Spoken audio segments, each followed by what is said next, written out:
Hello बच्चों, आप सभी का एक बार स्वागत है आप ही के YouTube channel gangs of geniuses पर। बच्चों, जैसे कि हम लोगों ने आपसे वादा किया था कि हम लोग इस YouTube चैनल पर कॉन्टिन्यूअस वीडियो अपलोड कर देंगे क्लास 12 फिजिक्स का। सो बच्चों, हम लोग अपना वादा पूरा करने के लिए आज हम लोग जिस नए टॉपिक पर बात करने वाले हैं वो टॉपिक है चार्जेस एंड इलेक्ट्रिक फील्ड। बच्चों, ये टॉपिक इतना इंपॉर्टेंट है कि हर साल यहाँ से बोर्ड में क्वेश्चंस पूछे जाते हैं। तो बच्चों, आइए हम लोग देखते हैं कि ये इलेक्ट्रिक फील्ड क्या होता है। जैसे कि बच्चों, हम लोगों ने यहाँ पर डेफिनेशन लिखा है। ये डेफिनेशन याद करने की कोई आवश्यकता नहीं है बच्चों, हम लोग इसको बहुत ही इजी वे में कर सकते हैं। पहले देख लेते हैं कि एक्चुअली में डेफिनेशन होता क्या है। आइए देखते हैं। The electric field is the region around an electric charge where its influence can be observed. ठीक है, बहुत मोटी भाषा में लिखा गया है। आइए हम लोग इसको बहुत ही सिंपल वे में समझते हैं। अगर हम लोग एक और डेफिनेशन में चलें तो electric field is said to exist in the region of a space around a charged object. कहने का क्या मतलब है बच्चों, अगर देखो तुम लोगों ने बचपन में बहुत सारा मकड़ी का जाल देखा होगा। मकड़ी का जाल आप लोगों ने देखा होगा। कैसा होता है कि मकड़ी बीच में रहती है, वो चारों तरफ अपना जाल फैला देती है और जैसा ही कोई दूसरा इंसेक्ट आता है उस जाल में फंस जाता है और वो जो मकड़ी होती है या फिर वो जो जाल में फंसा हुआ मॉस्किटोज हो गया, इंसेक्ट हो गया, वो एक फोर्स एक्सपीरियंस करने लगती है। तो वही कॉन्सेप्ट हम लोग यहाँ अप्लाई करते हैं। यहाँ पर चार्ज के कॉन्सेप्ट में देखते हैं। जैसे कि वहां पर हम लोग मकड़ी देखते हैं तो मकड़ी कैसे चारों तरफ अपना एक फील्ड बना देती है। वो जो जाल होता है वही उसके लिए एक फील्ड होता है और जैसे ही कोई इंसेक्ट मॉस्किटोज आती है तो उसको उसमें ट्रैप कर लेती है, उसमें फंसा लेती है। जैसे ही उस ट्रैप में वो मॉस्किटो फंसता है या फिर इंसेक्ट फंसता है तो उसको एक फोर्स एक्सपीरियंस होता है। अब यहाँ पर कॉन्सेप्ट हम लोग चार्ज के कॉन्सेप्ट में देखते हैं कि इलेक्ट्रिक फील्ड में चूंकि क्या होता है कि एक चार्ज है, क्यू चार्ज है। ठीक है, चार्ज कैसा चार्ज है? स्टैटिक चार्ज है, क्योंकि हम लोग चैप्टर इलेक्ट्रोस्टैटिक का पढ़ रहे हैं तो चार्ज एट रेस्ट की बात हो रही है। जब चार्ज रेस्ट में है तो इसके चारों तरफ एक फील्ड बन रहा है, उसी को हम लोग मोटी भाषा में इलेक्ट्रिक फील्ड के नाम से जानते हैं। और जैसे ही सपोज कि अगर ये पॉजिटिव चार्ज है तो इसकी वजह से जो इलेक्ट्रिक फील्ड बनेगा वो बाहर की तरफ होगा, यानी रेडियली आउटवर्ड होगा। कैसा होगा इलेक्ट्रिक फील्ड का डायरेक्शन? इलेक्ट्रिक फील्ड लाइन का डायरेक्शन ऐसा होगा, ऐसा होगा बच्चों। ठीक है, अगर पॉजिटिव चार्ज रहा तो, अगर यही नेगेटिव चार्ज रहेगा, अगर नेगेटिव चार्ज रहेगा तो इलेक्ट्रिक फील्ड का डायरेक्शन किधर होगा? इलेक्ट्रिक फील्ड का डायरेक्शन अंदर की तरफ होगा। रेडियली इनवर्ड बोलते हैं इसको, बोलते हैं radially. The direction of electric field is radially outward और यहां पर क्या होगा? The direction of electric field is radially inward. अब बच्चों, जैसे कि हम लोगों ने एक मकड़ी के जाल से उसको समझा, वही हम लोग यहाँ अप्लाई करें तो क्या हो कि अगर तुम यहाँ पर चार्ज को क्या मान लो? मकड़ी मान लो। और जो इंसेक्ट की बात किए थे, इंसेक्ट जब इस फील्ड में आ रहा था, उसके जाल में आ रहा था तो वो क्या हो जाता? फंस जा रहा था। तो फंसने के बाद उसको एक फोर्स एक्सपीरियंस हो रहा था। ठीक है, यहां पर हम लोग दो चार्जेस को लेंगे। पहले चार्ज, ये जो चार्ज है बड़ा चार्ज, इस बड़े चार्ज को हम लोग, बड़ा चार्ज हम लोग क्यू, बड़े चार्ज, छोटा चार्ज कुछ भी ले सकते हैं। जैसे कि इसे अगर बड़ा चार्ज क्यू लिए, ठीक है, यहां पर क्यू लिए, ठीक है। तो इस चार्ज को हम लोग यहां बोलते हैं सोर्स चार्ज। क्या बोलते हैं? सोर्स चार्ज, सोर्स चार्ज बोलते हैं। अब क्या होगा कि अगर एक यूनिट पॉजिटिव टेस्ट चार्ज हो, यूनिट पॉजिटिव टेस्ट चार्ज, जिसको हम लोग अभी क्या ले रहे हैं? क्यू नोट से ले रहे हैं। क्या ले रहे हैं? क्यू नोट से ले रहे हैं। यूनिट पॉजिटिव, इसको क्या बोलते हैं? Unit positive test charge. अब इसको टेस्ट चार्ज क्यों कह रहे हैं? टेस्ट चार्ज कहने का मतलब क्या है? टेस्ट चार्ज कहने का मतलब है कि जब ये जो सोर्स चार्ज है, इसकी वजह से जो इलेक्ट्रिक फील्ड बन रहा है या फिर इलेक्ट्रिक फील्ड लाइन इससे निकल रहा है, वो क्या हो रहा है कि अगर मान लो कि टेस्ट चार्ज अभी यहाँ है तो इस पर अभी कोई इलेक्ट्रोस्टैटिक फोर्स लग रहा होगा, लेकिन इलेक्ट्रोस्टैटिक फोर्स उस मुकाबले नहीं लग रहा होगा जो कि जब ये यूनिट पॉजिटिव टेस्ट चार्ज इसके फील्ड में आ जाए। ठीक है, और जैसे ही ये इसके पास पहुंचेगा तो इसको, इस यूनिट पॉजिटिव टेस्ट चार्ज को एक फोर्स एक्सपीरियंस होगा। ठीक है बच्चों, इसको क्या होगा, एक फोर्स एक्सपीरियंस होगा। अब अगर नेगेटिव चार्ज है और नेगेटिव चार्ज में जैसे ही एक पॉजिटिव चार्ज आया, क्योंकि हम लोग जो यहाँ पर ये जो यूनिट पॉजिटिव टेस्ट चार्ज लेंगे वो पॉजिटिव लेंगे, हमेशा पॉजिटिव लेते हैं, ठीक है, पॉजिटिव ले रहे हैं। तो अगर पॉजिटिव यहाँ पर आया तो क्या होगा, ये नेगेटिव इस पॉजिटिव को अट्रैक्ट करेगा और इन दोनों के बीच में इलेक्ट्रोस्टैटिक फोर्स लगेगा। तो फील्ड का कॉन्सेप्ट क्या है, इलेक्ट्रिक फील्ड का अगर हम लोग सिंपल वे में समझें तो इलेक्ट्रिक फील्ड एक ऐसा फील्ड है जो एक चार्ज के चारों तरफ बनने वाला लक्ष्मण रेखा है, मतलब एक फोर्स का रीजन है, और उस रीजन में कोई भी चार्ज आएगा तो उसको वो इन्फ्लुएंस करेगा, उसको प्रभावित करेगा, उसी को हम लोग बोलते क्या है, इलेक्ट्रिक फील्ड। अब हम लोग देखते क्या है, इलेक्ट्रिक फील्ड इंटेंसिटी। ये इलेक्ट्रिक फील्ड इंटेंसिटी क्या होता है, electric field intensity is force per unit test charge होता है। क्या होता है, force per unit test charge. F equal to F by q naught. Q naught क्या है बच्चों, यहाँ पर क्यू नॉट है टेस्ट चार्ज। और जैसे कि हम लोग वहाँ पर एक फिगर बनाए थे कि जो पॉजिटिव चार्ज है उसकी वजह से जो इलेक्ट्रिक फील्ड लाइंस होगा वो क्या होगा, बाहर की तरफ होगा, ठीक है। और जैसे ही यहाँ पर टेस्ट चार्ज आएगा तो इसको एक इलेक्ट्रोस्टैटिक फोर्स यहाँ पर एक्सपीरियंस होगा। तो अगर हम लोग कूलम्ब्स लॉ का इस्तेमाल करके अगर फॉर्मूला लिखें तो क्या फॉर्मूला हो जाएगा, F इक्वल टू के। अगर आप लोगों ने कूलम्ब्स लॉ के बारे में नहीं जानते हैं तो आप लोग पिछला वीडियो देख लीजिए, उसमें मैंने अच्छा से बताया कि इलेक्ट्रोस्टैटिक फोर्स क्या होता है। सो बच्चों अब हम लोग यहाँ पर देखते क्या है कि वहाँ पर फॉर्मूला क्या आया था, F इक्वल टू के Q1 Q2 यानी Q नॉट बाई इन दोनों के बीच का डिस्टेंस जो हो जाएगा वो R स्क्वायर हो जाएगा। अब इसको पूरा का पूरा यहाँ पर अगर हम लोग पुट करने का कोशिश करें तो क्या फॉर्मूला बनेगा, E equal to F by q naught जो हमारा फॉर्मूला है। अब F की जगह हम इसको रखें तो क्या होगा, Q not by R square by q not.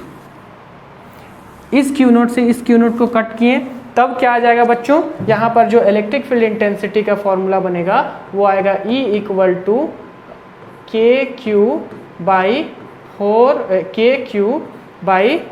R square. एक फॉर्मूला ये हो जाएगा।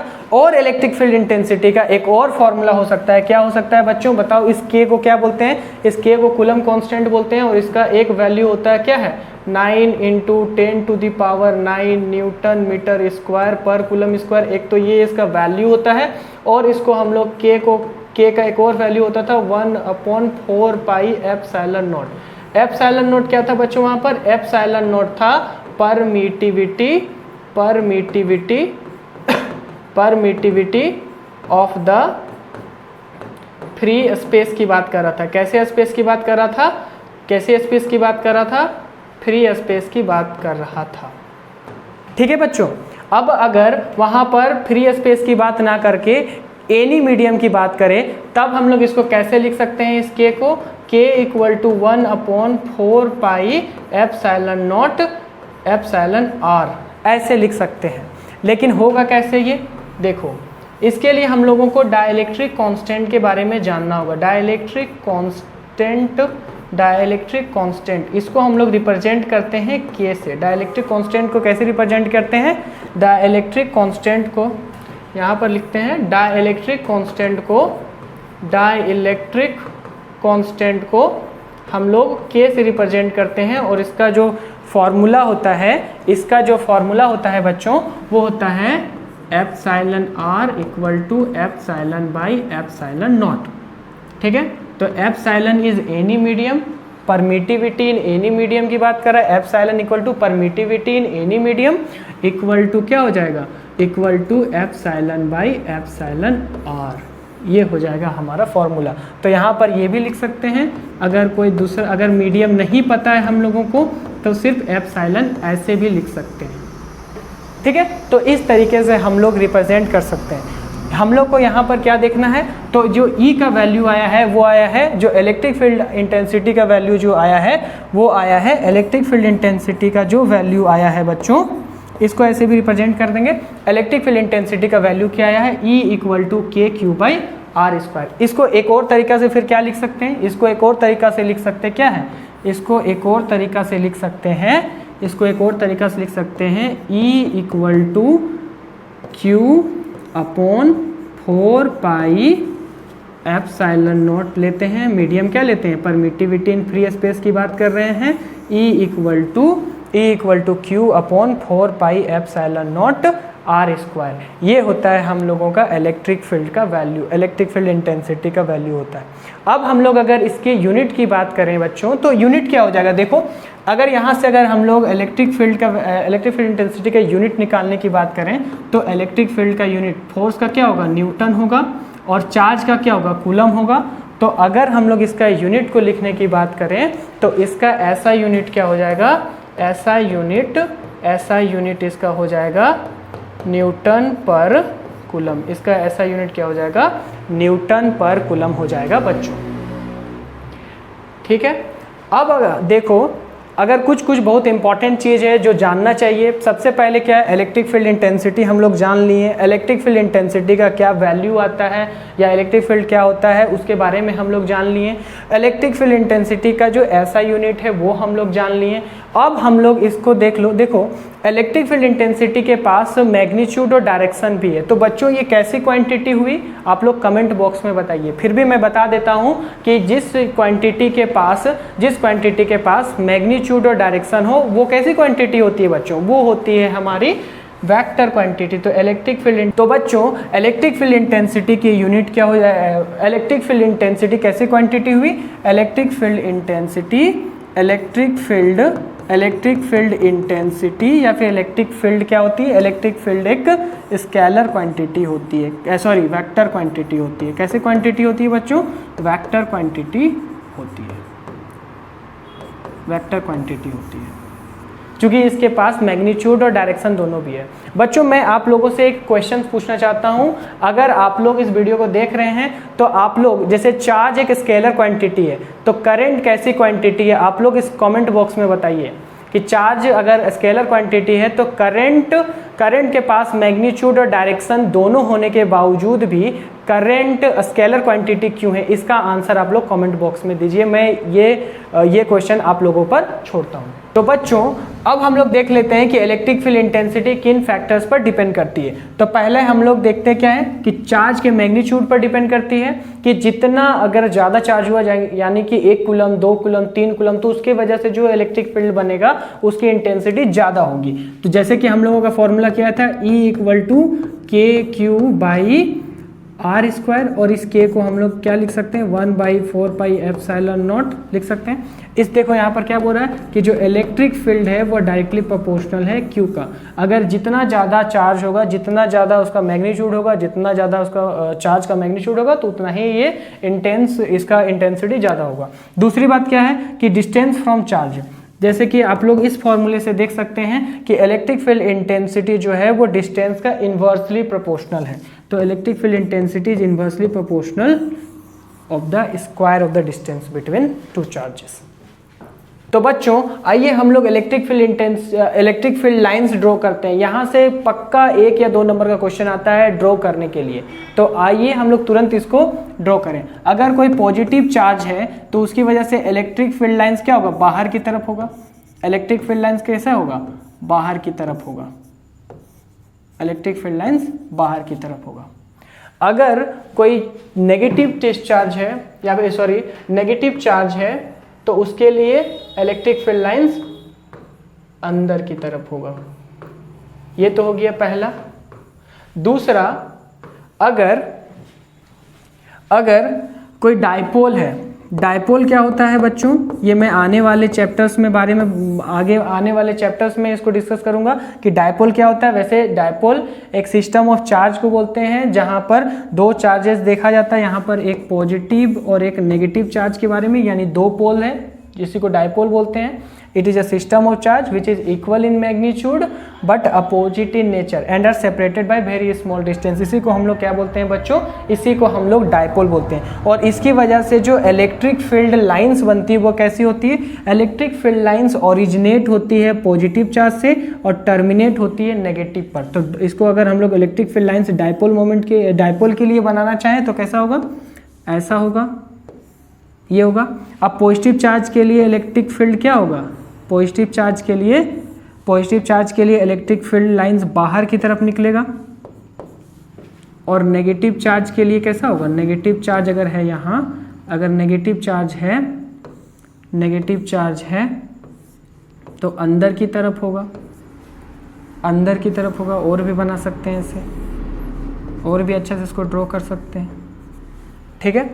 तो ये हो गया पॉजिटिव चार्ज और नेगेटिव चार्ज के लिए इलेक्ट्रिक फील्ड लाइंस कैसे बनता है, डायपोल के लिए कैसे बनता है। और यहाँ से एक ना एक क्वेश्चन आ ही जाते हैं एग्जाम में, ठीक है बच्चों। तो इलेक्ट्रिक फील्ड लाइंस के लिए तो हम लोग बना लिए कि कैसे पॉजिटिव चार्ज नेगेटिव चार्ज के लिए बनता है इलेक्ट्रिक फील्ड लाइंस, कैसे डायपोल के लिए इलेक्ट्रिक फील्ड लाइंस बनता है। अब एक बहुत इंपॉर्टेंट क्वेश्चन ये उठता है कि क्या दो इलेक्ट्रिक फील्ड लाइंस इंटरसेक्ट करते हैं, क्या दो इलेक्ट्रिक फील्ड लाइंस, मान लो कि एक इलेक्ट्रिक फील्ड लाइन ऐसा है और दूसरा इलेक्ट्रिक फील्ड लाइन ऐसा है, क्या ऐसा इलेक्ट्रिक फील्ड लाइन पॉसिबल है? तो आंसर है नहीं। क्या है? नहीं है, नहीं पॉसिबल है। क्यों? हम लोग जैसे कि जानते हैं कि अगर कोई कर्व है और वहां पर हम लोग एक डॉट देते हैं और वहां से एक टेंजेंट ड्रॉ करते हैं तो यही क्या देता है, यही डायरेक्शन देता है इलेक्ट्रिक फील्ड का, इस इलेक्ट्रिक फील्ड लाइन का डायरेक्शन ये टेंजेंट देता है। अगर हम लोग बच्चों इस पॉइंट पर एट द इंटरसेक्शन पर डॉट दें, एक पॉइंट देने की कोशिश करें और यहाँ से टेंजेंट ड्रॉ करें तो देखो तुमको एक पॉइंट पर दो डायरेक्शन इलेक्ट्रिक फील्ड का मिल रहा है जो प्रैक्टिकली पॉसिबल नहीं है। ठीक है बच्चों, ये क्वेश्चन पूछ सकता है कि why two electric field lines never intersect with each other because at the point of intersection it gives two direction, या फिर इसी को हम लोग क्या बोल सकते हैं कि दोनों एक पॉइंट पर दो डायरेक्शन नहीं हो सकता है, इसलिए ये पॉसिबल नहीं है। पहला। दूसरा क्वेश्चन पूछा जा सकता है कि क्या electric field lines forms a close loop, क्या electric field lines close loop बनाता है? क्लोज लूप का मतलब क्या होता है, जैसे कि अभी हम लोग डायपोल के केस में देखें तो डायपोल के केस में इलेक्ट्रिक फील्ड लाइंस अगर हम लोग जल्दी से बना लें तो क्या हो रहा था, कुछ ऐसा था। आप लोग खुद से इसको प्रैक्टिस कीजिएगा एक बार तो सारा चीज़ क्लियर हो जाएगा, ठीक है। अगर आप लोग खुद से एक बार इसको पढ़िएगा तो सारा कॉन्सेप्ट क्लियर हो जाएगा, ठीक है। देखो जब मैं ये बना रहा था तो वहाँ पर एक चीज़ मैंने क्या बोला था, मैंने कि electric field lines originate from positive charge and terminate into negative charge, ठीक है। कभी भी electric field lines negative charge से नहीं निकलता है। तो देखो इलेक्ट्रिक फील्ड लाइंस का क्या है, डायरेक्शन ये है, लेकिन क्या नेगेटिव चार्ज से पॉजिटिव चार्ज की तरफ इलेक्ट्रिक फील्ड लाइंस आ रहा है? नहीं आ रहा। तो क्या ये लूप फॉर्म कर सकता है? लूप फॉर्म नहीं कर सकता है। इसलिए electric field lines never forms a close loop और क्लोज कर्व। एक पॉइंट हो गया कि two electric field lines never intersect with each other, and second हो गया कि electric field lines never forms a close loop. ये दो प्रॉपर्टीज अगर एग्जाम में आए तो आप लोग लिख सकते हैं। पहला property, electric field lines never intersect with each other, and electric field lines never forms a close loop और क्लोज कर्व। तो बच्चों आइए हम लोग अब तुरंत से देख लेते हैं कि क्या क्या प्रॉपर्टीज है इलेक्ट्रिक फील्ड लाइन से। यहां से बोर्ड में 1 से 2 नंबर का क्वेश्चन पूछ दिया ही जाता है। जैसे कि हम लोग magnitude, the electric field has a magnitude that determine the strength of the force experienced bye a charge particle. देख लेते हैं इसका क्या है, the electric field has a direction that indicate the direction in which the force is exert on the charge particle. वहां पर जब हम लोगों ने फिगर बनाया था तो एक टेस्ट और एक सोर्स चार्ज के बीच में कैसे डायरेक्शन पॉजिटिव रहेगा, तो इलेक्ट्रिक फील्ड लाइंस बाहर की तरफ बनेगा, वो मैंने यहां पर बता दिया था। तीसरा कि वेक्टर फील्ड है, इलेक्ट्रिक फील्ड जो है वो एक वेक्टर क्वांटिटी है, तो उसको वेक्टर क्योंकि इसके पास मैग्नीट्यूड और डायरेक्शन दोनों ही है।